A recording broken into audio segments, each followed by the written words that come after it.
97.5 The Fanatic. This is the Josh Rultenberg Show here on Saturday morning, April 5th.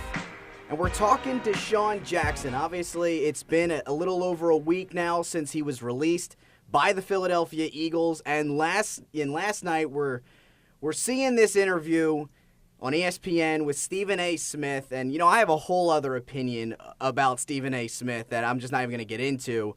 And the way the interview was even conducted. But some of the stuff that came out of it was pretty interesting.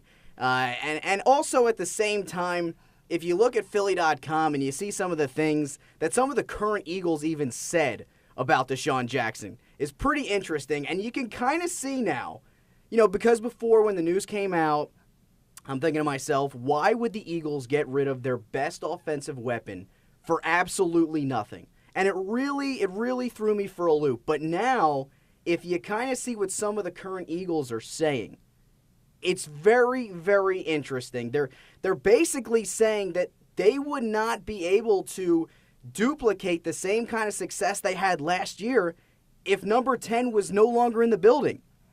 And it just says a whole lot, because never, ever do you get rid of your best asset for nothing. Usually you want a draft pick or you want another veteran receiver. Something at some other area even. Maybe you trade the wide receiver for a number one cornerback. But the Eagles basically said, and they did say it, they didn't want to pass their problem on to somebody else. And they said, Deshaun, go ahead, try and go sign with 31 other teams. But I want to get back to this interview real fast with Stephen A. Smith last night. And Joe, I'm going to ask you, my producer Joe Calderone here, I'm going to ask you and just talk with you a little bit about this. Deshaun says, why he joined the Redskins. He says it felt like home. That makes me sick just to hear as a Philadelphia Eagles fan. He says that Chip Kelly didn't really give him an explanation. He just said, this is what's best for us. This is what's best for you. Go sign with 31 other teams.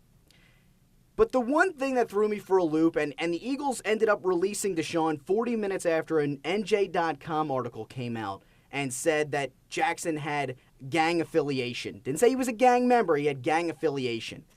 And Stephen A. Smith didn't really press him on that, which I thought he would. He mentioned the guy that was connected with the homicide, and Deshaun said that, that was his boy growing up.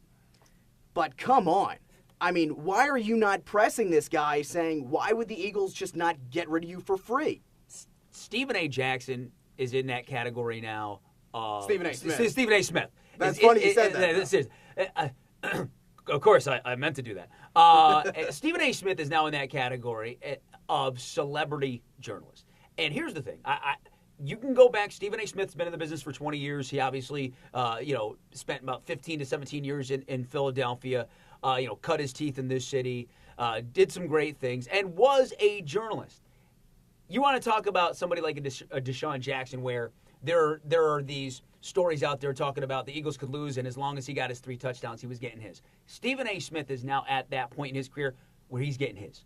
It's not about breaking the story. It's not about getting to the root of the story. It's not about getting the answer to the question that everybody wants. It's about, hey, this is my boy Deshaun. That's my boy Dwayne Wade. That's my boy LeBron. That's what it's about with Stephen A. Smith right now, and not because you make a great point, Josh. Why are you not grilling him about the gang affiliation stuff? Because that is the reason why he's no longer in Philadelphia, along with the me attitude. Right. I mean, and just the Eagles didn't come out and say that was the reason because they're trying to avoid litigation and they're doing it the right way. But when you get rid of a guy, the whole point, you get rid of a guy for absolutely nothing. That has to be pressed in that interview. This is the first time that Deshaun Jackson is on camera. The first time that we are allowed to talk to him about this. He had a conference call, but no, this is ESPN. Everybody's watching this. And you have got to say, Deshaun, don't you feel sorry for some of the things maybe you did in the locker room? Or why don't you really tell us who your friends are when you're not at the Eagles practice facility? You got to tell us something. And for that interview to be conducted the way it was, it basically felt like public relations to me. Deshaun should have just had his PR guy ask him these questions, send it to ESPN, and Deshaun would have been like, hey, I did an interview. That's it. What do you really want from me? Instead, ESPN had their guy Stephen A. Smith, a guy we know in Philadelphia because he covered the Philadelphia Inquirer for so long, and all that happens is, hey, what's it like to be a part of the Redskins? You know, what'd Chip Kelly say to you? It wasn't like, Deshaun, are you sorry? Why don't you tell us what you regret about your time in Philadelphia? What do you want to say to the fans? Because he did say he loved the fans, but the fans deserve something. The Eagles haven't given us anything. Deshaun, you're the guy. You have the first-person account of the whole story. Why are you not saying anything? Not that the gang-related stuff isn't a big story, but the big story is this, and this has T.O. all over. Absolutely. Okay? The bottom line is this. A 27-year-old Pro Bowl receiver. Coming off his best year. No injuries, 1,300-plus receiving yards, career high in touchdown. The Eagles let him walk. They let him walk. They didn't even want a 6th-round draft pick. They let him walk. That should tell you everything you need to know. It's insane. And to tell you the truth, honestly, if you go back to Deshaun when he was kind of lacking effort that year before he wanted the big contract, and then the Eagles give him the big contract, I said, this smells exactly like Terrell Owens. You know, Terrell signs that 7-year, $49 million deal, goes on national television, and cries that he can't support his family. Deshaun, the year before he gets that big deal, he basically admits after he gets it, hey, you know, my heart wasn't really in it. I wanted the money. I felt like I deserved the money. Are you kidding me? I was like, you know what, T.O., D-Jax, either way, this guy is no longer Deshaun Jackson. He has his own persona. He has his own agenda. And, you know, after seeing this interview and after reading the Philly.com article where the Eagles come out and basically say, we wouldn't be a team if he was still here, I absolutely agree with the move now. Because, you know, throughout the week, I'm saying to myself, I don't know about this move. I know, are the Eagles trying to create such a smokescreen, trying to scare off all 31 other teams? Meanwhile, this guy has all the talent in the world. I was really scared. I'm like, man, not only is he in the division now, but it's not like a Donovan McNabb. It's not like a Jeremiah Trotter where they go to the Redskins at the tail end of their career. This is a guy who arguably is the most explosive guy in the NFL and still is, could be. But they got rid of him for nothing, and it scared me that he went straight to the division, but now I understand why. Here's the one thing that you got to worry about if you're the Washington Redskins and Daniel Snyder. This is what's hilarious.